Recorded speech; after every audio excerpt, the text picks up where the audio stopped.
Så då var vi ute igen. Många idioter. Försöker fiska.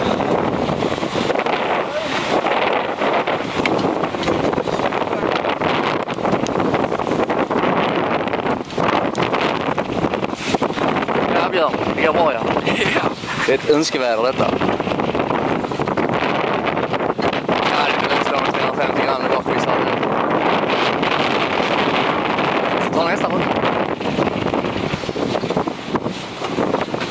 Ska vi ner till proffsfiskaren här nere. Och han ska andra, han vet hur man ska fiska där, men tyvärr. Den här proffsfiskaren vet inte hur man gör.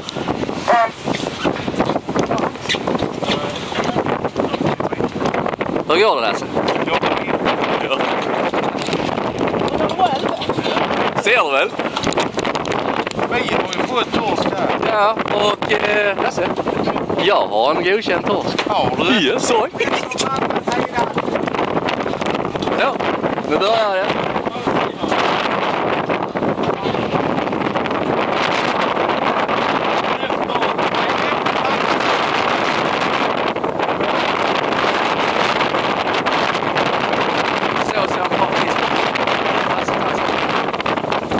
Gött, hör.